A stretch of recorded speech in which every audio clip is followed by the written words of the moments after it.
अब कैंसर के बारे में एक धारणा और है जो मैं आपको क्लियर करूं, फिर उसके बाद में अपन कैंसर की उत्पत्ति के कारणों पर बात। एक बात क्या है, कैंसर रोगी कभी बेचारा नहीं होता। अरे यार कैंसर हो गया यार, अरे अभी तेरी उम्र ही क्या है, मुझे खेलने खाने की उम्र। और आप उसको दिन में अगर 10 बार ऐसा कह रहे हैं, आपके परिवार के 10 लोग या 5 लोग अगर 10 बार उसको ऐसा 15 बार 20 बार अगर आपको इस तरीके के आप डायलॉग रिपीट कर रहे हैं, तो एक नाम सुना होगा आपने, पढ़े लिखे लोग हैं, अवचेतन। 2 तरह के मन होते हैं व्यक्ति के, चेतन और अवचेतन। अवचेतन में आप बीज बो रहे हैं उसको डरने का, मौत के डर का। अवचेतन अवचेतन का एक बहुत अच्छा उदाहरण बताऊं आपको, तुरंत समझ में आ जाए, क्योंकि आपको थोड़े टेढ़े उदाहरण थोड़े कम समझ में आते हैं, सीधे ठीक से आ जाए। आप पिक्चर देखने गए, मेला देखने गए, या बस स्टैंड पे खड़े हैं, आपने 2 लड़कियों को एक साथ देखा, एक काली सी है, पिंपल्स है दुनिया भर के, कपड़े भी मतलब फुल ओढ़ रखे, चादर उधर ओढ़ रखा है, मतलब ठीक ठाक। और एक लड़की है जिसने केवल 200-250 ग्राम कपड़े पहन रखे हैं, मिक्सी में धोए जाने लायक है, बहुत शानदार उसका ग्लो है, और वो थोड़ी हल्की सी मुस्कुराहट भी बिखेर रही है। अवचेतन में आप उससे गलत फहमी में प्यार कर रहे हैं। उसने नहीं कहा आपको आई लव यू। नोटिस करना इस बात को। सेम वही कहानी आपके कैंसर में। आप नहीं मरेंगे कैंसर से, कैंसर से नहीं मरता आदमी, मैं दावे के साथ कह सकता हूं। उसके जो साइड इफेक्ट है उससे मरेगा। और साफ शब्दों में कहूं तो वो डॉक्टर राजीव भाई दीक्षित ने तो बहुत क्लियर शब्दों में कहा, और उनकी पूरी जिंदगी की रिसर्च ही यही थी कि उन्होंने तो जिंदगी में कीमो किए हुए पेशेंट पे स्वीकार नहीं किया, मतलब जिसका कीमो हो गया। हालांकि मैं ये नहीं कहता उन्होंने अच्छा किया बुरा किया, इतने बड़े वैज्ञानिक के लिए मेरा कमेंट्स करना ठीक नहीं रहेगा, परंतु मेरा व्यक्तिगत मन कहता कि उनको कीमो किए हुए पेशेंट को भी स्वीकार करना चाहिए था। उनका ये स्पष्ट मान्यता थी कि कीमो जब हो गया तो पेशेंट के बचने के जो चांस है वो तो आते रहे।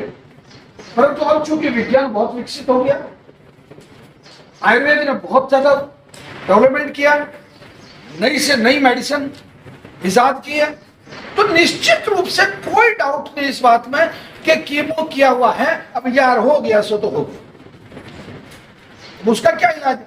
अब एक बात बताओ, जैसे मान लो आप लेक्चरर है, कोई बच्चा 9th में फेल हो, ठीक है, फिर वो पास हो गया अगले साल, 10th में आ गया, 10th में फिर फेल हो गया, फिर पास हो गया, उस तरीके से उसने ग्रेजुएशन कर ली। आप क्या करोगे? उसकी मार्कशीट फाड़ दोगे क्या कि बोलो तू तो 2 बार फेल हुआ था यार?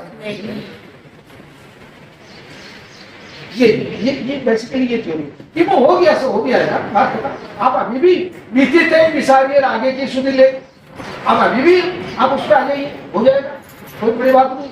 हाँ, थोड़ा समय ज्यादा है। मतलब जैसे एक बाप के 3 बेटे हैं, 2 अच्छा कमा के खाते हैं, एक आवारागर्दी करता तो वो परिवार चल जाए।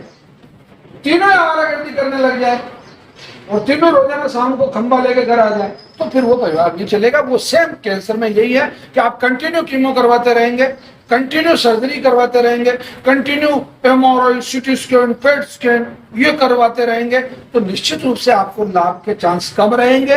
बजाय इसके अगर आप आयुर्वेद की मदद लेते हैं, नेचुरोपैथी की मदद लेते हैं, आप प्राकृतिक तरीके की मदद लेते हैं, आप अपने कॉन्फिडेंस की मदद लेते हैं, आप नवग्रह आश्रम के बताए हुए नियमों की मदद लेते हैं, उनका अगर पालन करते हैं, तो कोई कारण नहीं कि आपका कैंसर पेशेंट ना बचे।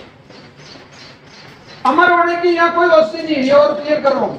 मुझे भी मरना है एक दिन, मतलब कल या परसों अखबार में आ सकता है या न्यूज में आ सकता है, मेरे चैनल पे आ सकता है कि भाई वेज ही नहीं रहे।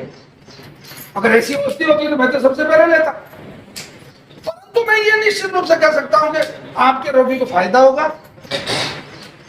आपका रोगी ठीक होगा, और खुदा न खास्ता, लगे ऐसा नहीं कहना चाहिए, खुदा न खास्ता आपने 30 रेडिएशन करवा लिए, 45 कीमो करवा ली, पेशेंट का वजन 35-40 किलो रह गया, कंकाल सा बना दिया उसको।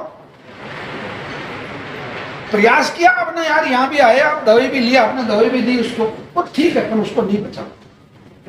परंतु मैं ये कह रहा हूं कि आप अगले उस 45 रेडियल कीमो और 30 कीमो अगर आप रिपीट करते हैं तो शायद आपका घर साफ हो। आप क्या समझते हैं, जांचें बहुत सस्ती है क्या? आज का ही एग्जाम्पल है, आज एक मतलब एक जांच का है, एक मुश्किल से उसमें 5-6 कागज थे, 1.5 लाख रुपए लगा जांच में, 1.5 लाख। और हमारे यहाँ गांव में तो 1.5 लाख में आदमी आ जाता है। हाँ, अरे हाँ, हमारे ट्राइबल्स जो है ना, हमारे यहाँ की जो आदिवासी जातियां हैं, उनमें एक झगड़ा प्रथा होती है। जैसे हाँ डॉक्टर साहब, हमारे यहाँ समझते हैं नाते जाना, मतलब पाश्चात्य संस्कृति के ठोकर मारते डाले, हम इतने एडवांस हैं क्या? आपका इंग्लैंड और अमेरिका वो तो पता नहीं क्या लगता है, हमारे यहाँ तो बस और ये मुझे बोलना भी नहीं आता, चल मैं तेरे साथ, मेरे से सीधा, और उसको क्या फोन जाता है, यार मैं आज नहीं आ रही हूँ, अपना इधर हो गया। उसका झगड़ा 1 लाख रुपए होता। पहले तो एक पाडा देते थे, भैंस का एक पाडा लेके जाते थे, बोले ये इसका कंपनसेशन। तो मैं आपको ये कह रहा हूं कि आपको केवल आपके मतलब बीड़ी, सिगरेट, गुटखे और चाय के खर्चे में आयुर्वेद आपको जब नया जीवन दे रहा है, औषधि दे रहा है, हौसला दे रहा है, तो फिर आयुर्वेद को क्यों नहीं अंगीकार करो? क्यों नहीं? वही करे स्वीकार। अच्छा, एलोपैथी का फुल डेवलपमेंट हुए कितना साल हुआ, कोई चर्चा का विषय नहीं है। जांचें आज भी उनकी अच्छी है, मैं प्रणाम करता हूं उनको, डायग्नोसिस जो है। अब आयुर्वेद में कैसे करोगे साहब? भाई आज अगर मैं अब मैं आयुर्वेद के ऊपर आ रहा हूं,